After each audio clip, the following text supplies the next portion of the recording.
Ukraine is stuck in the middle. Despite the poor performance of the Russian military, President Putin can afford to continue financing his invasion for a long time, thanks to the profits generated from the country's natural resources. Similarly, the United States and Western allies can afford sending financial and military aid to Ukraine for as long as it takes. In fact, they're getting a great bang per buck spent in Ukraine, as you'll see, but how this war will play out depends almost entirely on how much the West is willing to push Russia by supporting Ukraine. But the real question is whether the collective West will continue to provide weapons to Ukraine until they liberate all of their territories, including all of Donbass and Crimea, because the West may choose not to do so, and it's not because they're afraid of triggering a nuclear war, but simply because Russia is too big to fail. In 2022, the United States spent $40 billion on aiding Ukraine and plans to spend an additional $38 billion in 2023. As a result, many American politicians, both Democrats and Republicans, are calling to reduce that financial aid or even cut it altogether. Their argument downplays the risk of Russia. Basically, if Russia can't win in Ukraine, they are obviously not a threat to NATO. Those politicians proclaim that the money should be spent at home. But if you look at it from a different perspective, the bang per buck perspective, the Western support for Ukraine is incredibly cost-effective once you look at the numbers.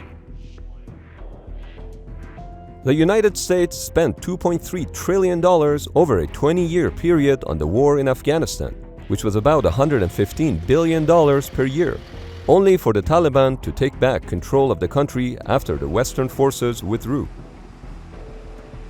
Compare that to the $40 billion spent on helping Ukraine, which so far has accomplished the destruction of nearly half of Russia's conventional military capabilities. According to American intelligence, Russia has suffered 100,000 casualties, implying at least 25,000 dead. That's half of the original fighting force that invaded Ukraine. On top of that, Russia lost huge amounts of modern military equipment, including at least 1,600 tanks and more than 8,600 military vehicles. Not only this would take Russia years to replenish, is quite an incredible return on that $40 billion, considering there were no American boots on the ground in Ukraine. It's a clear bargain for the US, American weapons and Ukrainian blood. Of course, that $40 billion pales in comparison to the total US defense budget of $715 billion in 2022, a mere 5.6% of total military spending. With that said, Russia is a top-tier adversary for the United States, just like China. If you were to divide the US military spending proportionally to the threats that America faces, Russia would probably be in the order of $100 to $150 billion in spend to threat. But spending only $40 billion in 2022 eroded a threat value of $100 to $150 billion. That's a 2 to 3 time return, actually even much more, since it would take years for the Russian military to rebuild, and the US defense spending on threats is an annual event. Helping Ukraine win this war has 2 additional economic benefits for the US. One is Europe diversifying away from Russian energy and as a result purchasing American liquefied natural gas.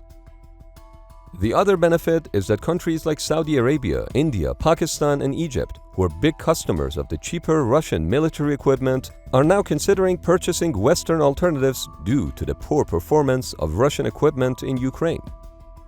But does Russia have the resources to fight this war in the long term? Even though the Russian economy is only $1.8 trillion, a tiny fraction of the $40 trillion economy of the West combined, Russia still has a lot of money and people to fight this war. Russia has 3 times the population of Ukraine, meaning that it can theoretically mobilize a much larger number of people for this war, with the only caveat being the Russians' willingness to fight. But as far as financing the war goes, Russia can pull it off, all thanks to the revenue generated from the sale of their natural resources. During the first 6 months of the war, Russia generated $158 billion in revenue from its fossil fuel exports. 54% of that money, or $85 billion, came from the European Union.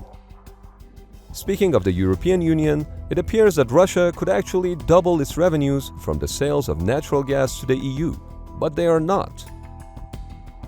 Prior to their destruction, the Nord Stream pipelines delivered about 1/3 of the Russian gas to Europe.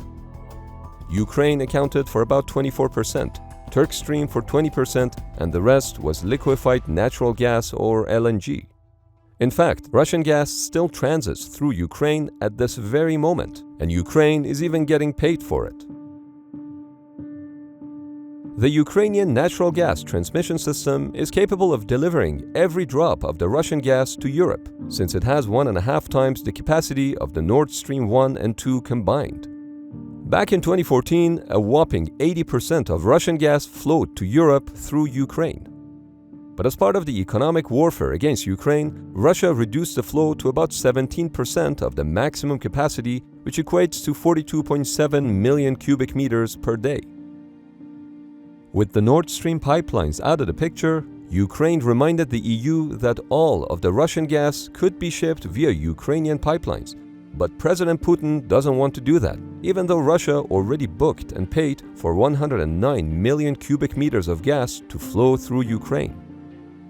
It appears that Moscow is withholding the gas exports to Europe with the intention of causing economic pain to the European leaders, which may push them toward dropping sanctions against Russia and discouraging their support for Ukraine.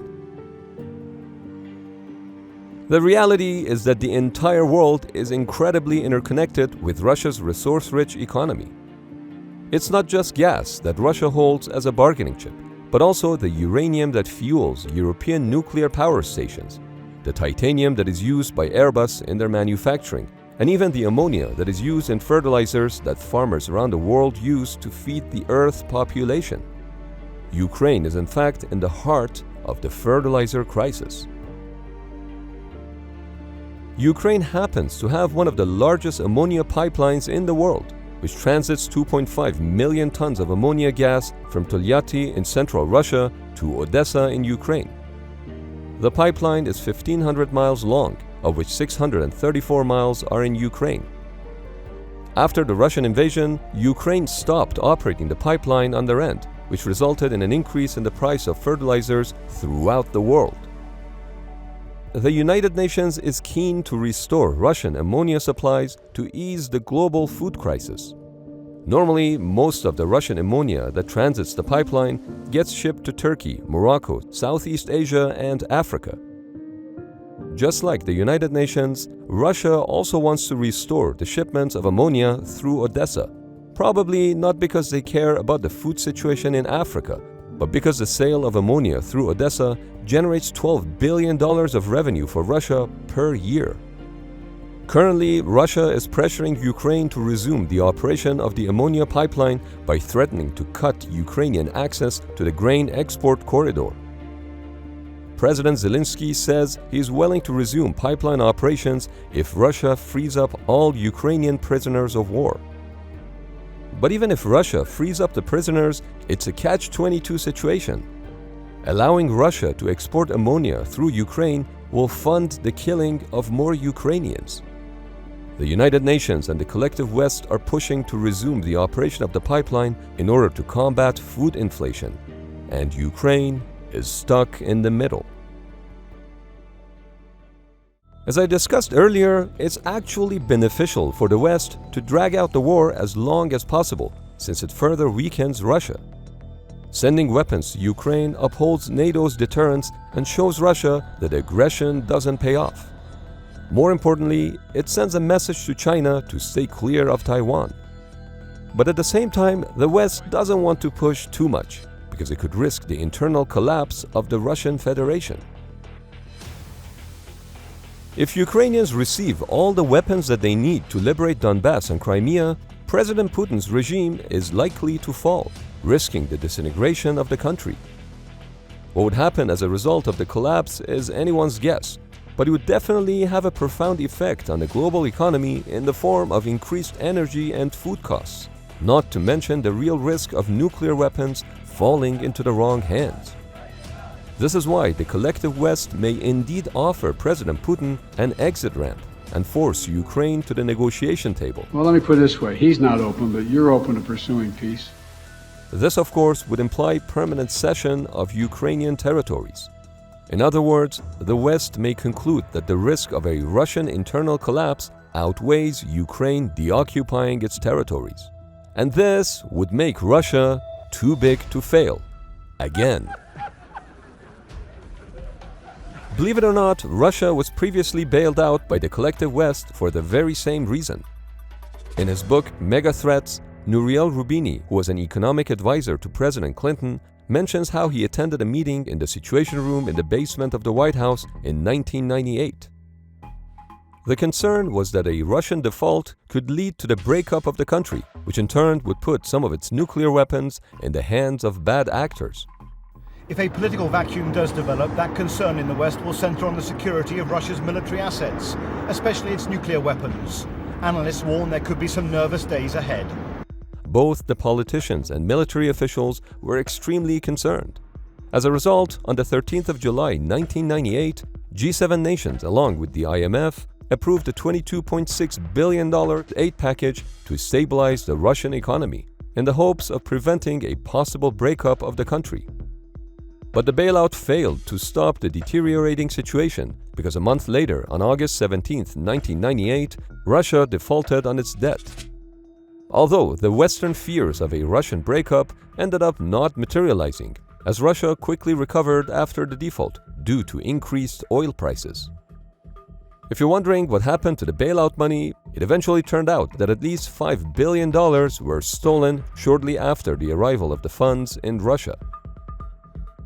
Only a year later, due to the concerns over nuclear weapons falling into the wrong hands, the US Treasury and the IMF helped Pakistan avoid economic collapse by injecting in money.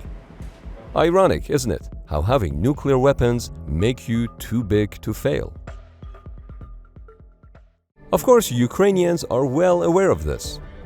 According to Alexei Arestovich, one of the most popular people in Ukraine at the moment, Western officials admit off the record that they cannot picture Russia without Putin. That is, they don't want an outcome where the Russian Federation breaks up into smaller pieces. And yet, Arestovich seems to remain optimistic that Western partners would get over their mental block of a united Russia and let things play out. After all, at first, the collective West said no to supplying Ukraine with artillery, no to HIMARS, no to Patriot systems, and no to Bradley and Marder fighting vehicles. So who knows? Maybe one day the Western leaders will also change their mind about the prospects of a Russian Federation falling apart.